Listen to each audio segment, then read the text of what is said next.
Hola, bienvenidos a Revelando el Velo. John Dee fue uno de los ocultistas de mayor renombre del Renacimiento. Mago, alquimista y astrólogo, a veces llamado el último hechicero real debido a los servicios mágicos que prestaba a la reina Isabel I de Inglaterra. Pero como buen genio renacentista, también fue reconocido como un brillante científico, ya que era médico, astrónomo, geógrafo y especialmente, y como no podía ser de otra manera, un matemático muy destacado.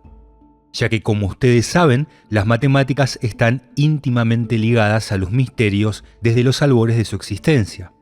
Es decir, John Dee era un hombre erudito. Algunos dicen que era el hombre más culto de Europa en su tiempo, aunque yo creo que ese título quizás sea demasiado exagerado, ya que en ese siglo tuvo competidores muy finos. Lo cierto es que desde su juventud estuvo fascinado por lo oculto y lo mágico. Analizando varias biografías de su vida, se reconoce que su expertise en lo oculto se basaba en tres pilares: la filosofía neoplatónica, el hermetismo y la Kabbalah. Dedicó la mayor parte de su vida a tratar de comunicarse con entidades, inicialmente con espíritus y luego con lo que él definió como ángeles. Para lo cual, según varios expertos en el tema, tuvo que confiar en médiums debido a una falta de habilidad psíquica propia.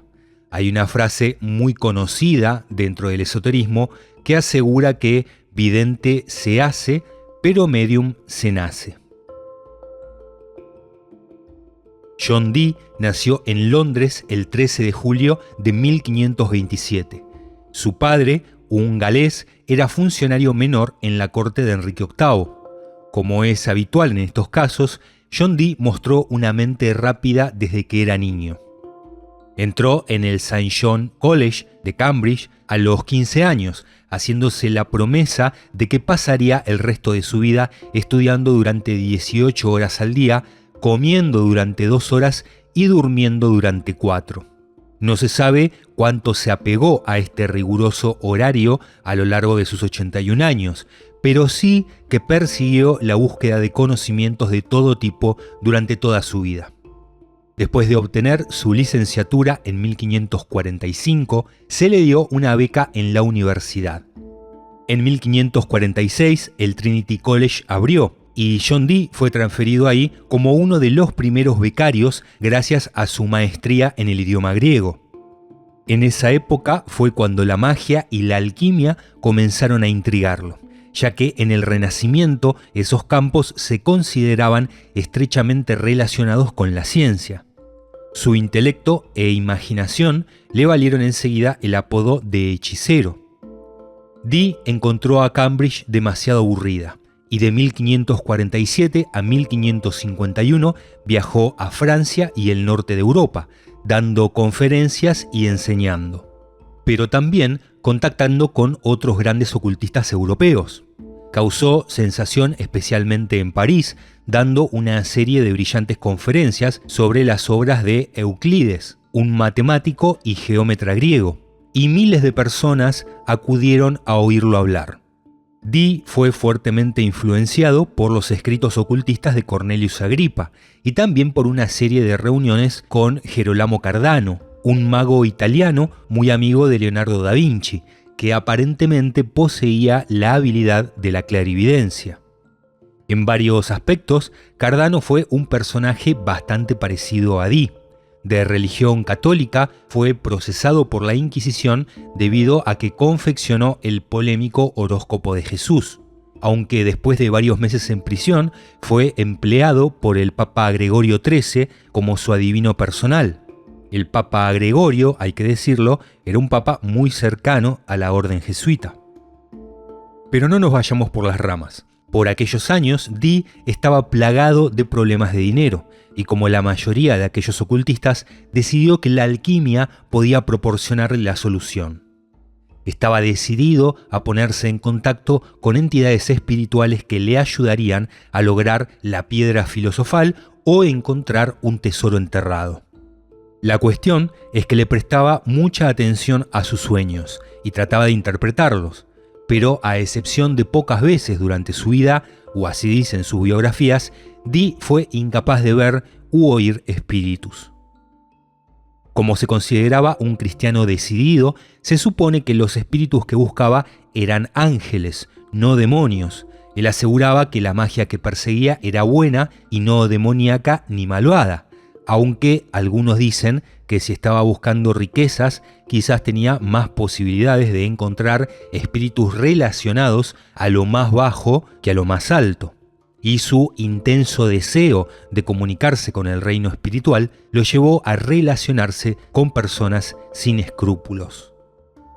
En 1551, después de la muerte de Enrique VIII, Dee regresó a Inglaterra y recibió una pensión del sucesor de Enrique, Eduardo VI, de 10 años, pero el joven rey murió a los 16 años y con él las esperanzas de John Dee de un futuro financieramente seguro. Sus perspectivas volvieron a reflotar cuando la reina María la Sanguinaria tomó el trono y le pidió que confeccionara su horóscopo.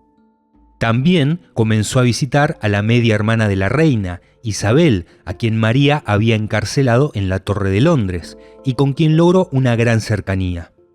Inclusive lanzó un horóscopo determinando cuándo moriría María. Por eso, Dee fue acusado de intentar asesinar a la reina María por medio de magia negra y fue encarcelado.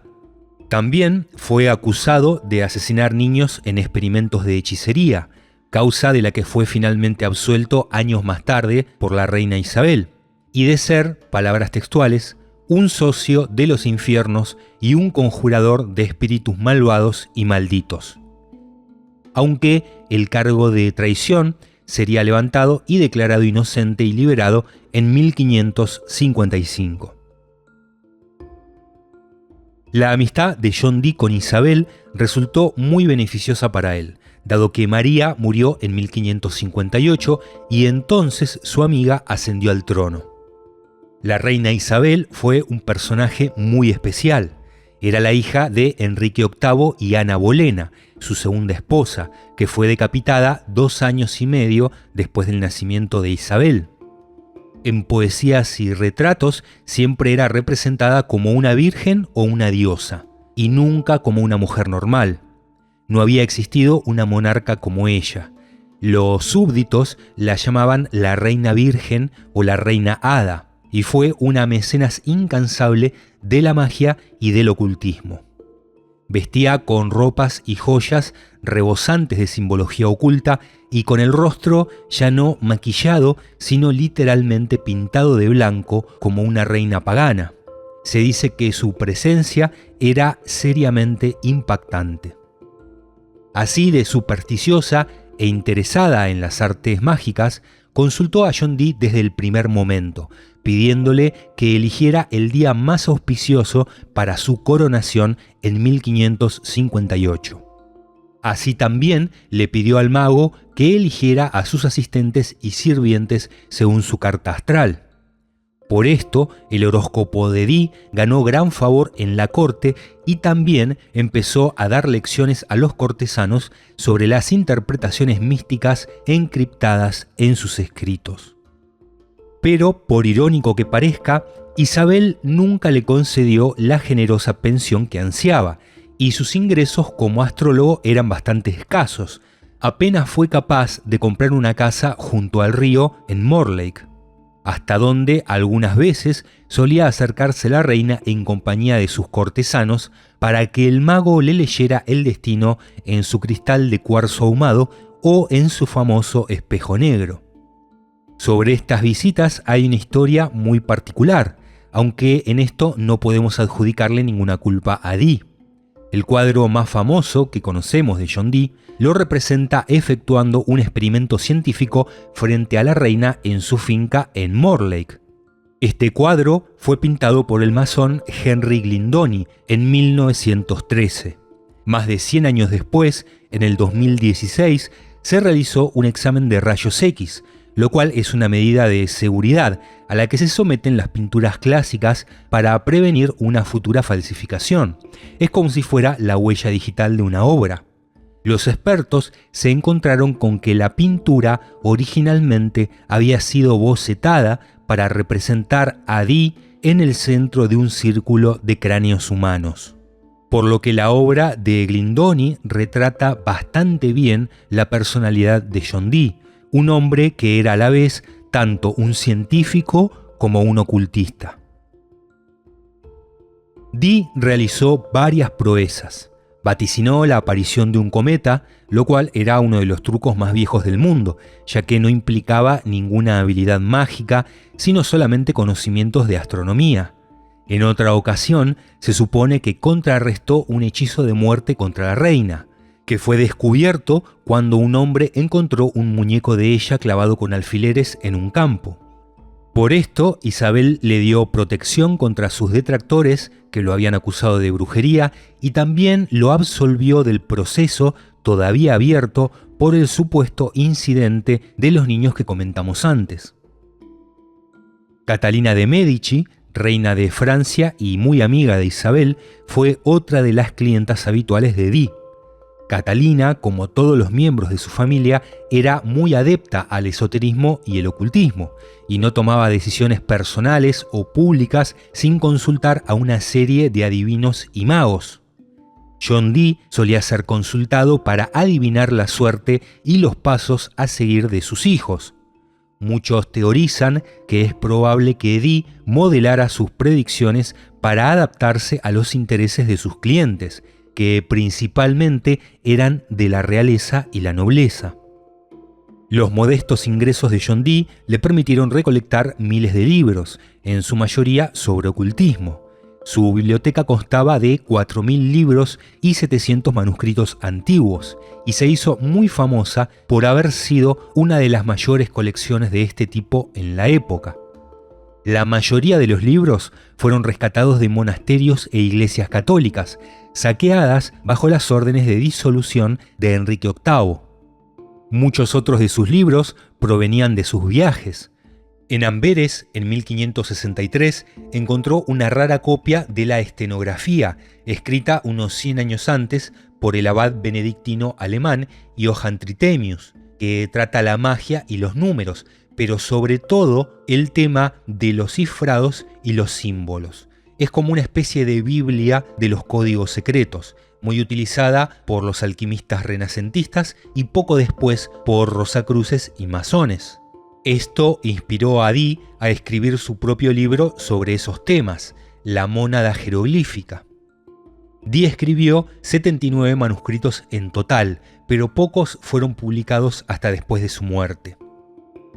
John Dee se casó 3 veces. Su primer matrimonio, con Catherine Constable, tuvo lugar en 1565. Poco se sabe de ella, pero murió en 1575, año en que Dee se casaría por segunda vez.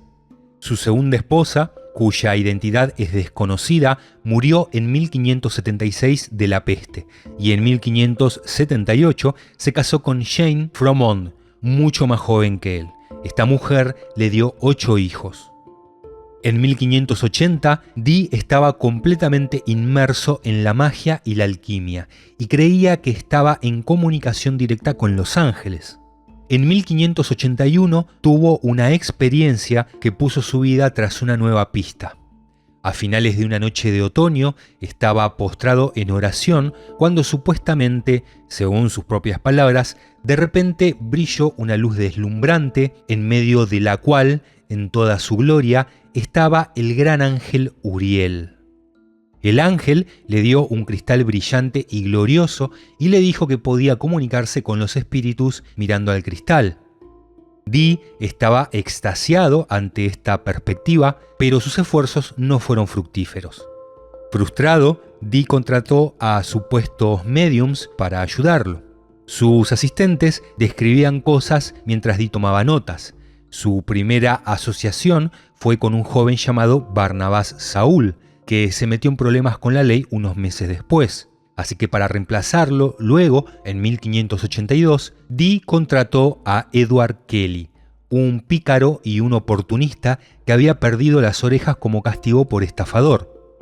Kelly le dijo que podía comunicarse con los espíritus, así que durante 7 años los dos trabajaron en asociación.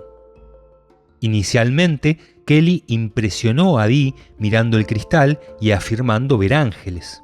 En los escritos de Dee podemos leer que Kelly le dijo que en medio de la piedra parece haber un globo de 20 pulgadas de diámetro.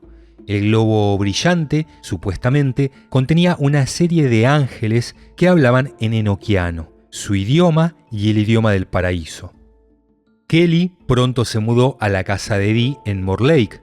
La esposa de Dee le tomó a Kelly una aversión instintiva e inmediata, quien se rumoreaba que practicaba la necromancia y que era habitado por un espíritu maligno. Pero Kelly mantuvo la ventaja en su extraña relación con John Dee. Kelly observaba el cristal y convocaba ángeles con encantamientos o llamadas en enoquiano, diciendo que podía verlos y oírlos y actuando como intermediario para Dee, quien les plantearía preguntas. Prominentes entre estas entidades eran Uriel, el ángel de la luz en la Kabbalah, y un ser infantil llamado Madimi. Inclusive, John Dee nombró a una de sus hijas en su honor. Poco después de que Kelly llegara a la escena, Dee fue recompensado con una de sus pocas experiencias psíquicas en la que aseguró ver a Uriel flotando fuera de su ventana, sosteniendo un artefacto raro en su mano. Entonces escuchó la voz del arcángel Miguel diciéndole que lo usara. Este artefacto era el espejo negro de John Dee, un espejo de obsidiana negra de México, que junto con otros de sus instrumentos mágicos están en exhibición en el Museo Británico. Dee y Kelly prestaron sus servicios sobrenaturales a una variedad de nobles, incluido el conde Albert Lasky de Polonia. Lasky había perdido su fortuna y tenía la esperanza de recuperarla rápidamente a través de la alquimia. En 1584, Dee, Kelly y sus esposas y familias iniciaron un viaje de 4 años por todo el continente. Se quedaron primero en el castillo de Lasky en Cracovia, pero cuando Dee y Kelly no pudieron producir oro, Lasky los envió al emperador Rodolfo II en Praga. Rodolfo tampoco se impresionó, pero la pareja logró una invitación del príncipe de Transilvania y rey de Polonia, Esteban Báthory, el tío de Isabel Báthory, la condesa sangrienta. Escenificaron una performance para él, pero el rey sospechó que era un fraude y los envió de vuelta a Praga. Pero estando en esta ciudad, la participación de Kelly y Dee en operaciones de nigromancia finalmente llamó la atención de la Iglesia Católica, y el 27 de marzo de 1587 tuvieron que defenderse en una audiencia con el nuncio papal Germánico Malaspina, el obispo de San Severo. Finalmente fueron expulsados de Praga. Entonces quisieron probar suerte en Erfurt, pero tan pronto llegaron fueron rechazados por las autoridades. Tuvieron una corta instancia en Hesse-Kassel y finalmente fueron invitados por el conde Rosenberg a su castillo en Bohemia, que los contrató como astrólogos y alquimistas. En ese lugar, Dee y Kelly tuvieron numerosas peleas. El punto de quiebre llegó a fines de 1587, cuando Kelly le informó a Dee que el espíritu Madimi les había ordenado compartir todo, inclusive sus esposas, lo que Dee aceptó hacer a regañadientes. Poco después de esto, la extraña asociación entre John Dee y Edward Kelly se rompió, y en 1588 los Dee y su familia regresaron a Inglaterra. Kelly permaneció en Europa y volvió a Praga, donde un par de años después sería encarcelado por falsificación. En 1595 moriría a causa de graves lesiones sufridas cuando intentó escapar de la prisión. De vuelta en Inglaterra, Dee encontró su casa de Morlake saqueada por sus enemigos y un buen número de sus libros e instrumentos científicos destruidos. La reina Isabel le reembolsó parte de las 2.000 libras en daños y perjuicios que reclamó y pudo rescatar unos 3.000 libros, la mayoría de los cuales están en museos británicos. Isabel lo convirtió en el alcaide del Christ's College en Manchester en 1595, un trabajo en el que John Dee se desempeñó sin ningún tipo de compromiso. Poco después, su esposa murió de la peste. La reina Isabel también murió en 1603 y su sucesor, Jacobo I, era un firme opositor a la magia y la brujería, o por lo menos abiertamente, ya que muchos historiadores le adjudican a esto una maniobra política. Lo cierto es que Dee se retiró otra vez a Mortlake, donde viviría en la más profunda pobreza. Subsistiría con unos escasos ingresos procedentes de la adivinación y se vio obligado a vender muchos de sus libros para comer. A pesar de esto, encontraría un nuevo compañero para sus sesiones espiritistas, Bartholomew Hickman, quien le había asegurado que podía comunicarse con el arcángel Rafael, espíritu que prometió a Dee revelarle los secretos de Dios y el universo que había perseguido durante tantos años. Pero claro, este medium también resultó ser deshonesto. John Dee murió en la oscuridad, la pobreza y la locura en 1608 y fue enterrado en la iglesia de Mortlake. El hijo mayor de John Dee, Arthur, se convirtió en alquimista y sirvió como médico para el zar de Rusia y para Carlos I. Solo una pequeña parte de los textos enoquianos de Dee sobrevivieron. La mayoría fueron destruidos por él o por una criada de su hijo que usaba las páginas para limpiar sartenes. A mediados del siglo XIX, uno de sus diarios privados fue descubierto, escrito en un pequeño cuaderno casi ilegible. Las notas relataban sus aventuras europeas con la creencia de que junto a su socio habían descubierto el secreto de la piedra filosofal. Décadas después, 5 de sus diarios, que comprendían el periodo entre 1582 y 1583, fueron descubiertos en un viejo cofre de su residencia y fueron publicados en el 2003. En lo que respecta a su legado en el mundo del ocultismo, el trabajo de John Dee influyó mucho en la orden hermética del Amanecer Dorado, la Golden Dawn. A principios del siglo XX, Paul Foster Case, uno de los grandes eruditos del esoterismo, miembro de la Golden Dawn, de la Alfa y Omega, fundador de Bota, o sea, de los constructores de Aditum, y autor de numerosos libros sobre tarot y cabalá, se refirió a la magia enoquiana de esta manera. Los rituales y ceremoniales enoquianos de John Dee y Edward Kelly son muy peligrosos. Por mucho que el trabajo práctico se realice con las precauciones adecuadas, el operador corre riesgos muy graves de enfermar su organismo físico o de obsesionarse con entidades malignas. Les doy las gracias a los que me acompañaron hasta acá, que tengan un buen día donde quiera que estén y miren con cuidado qué hay en la punta de sus tenedores. Suscríbanse que es gratis, activen la campanita para recibir contenido nuevo y si hoy aprendieron algo, no duden en darle like y compartirlo. Hasta la próxima.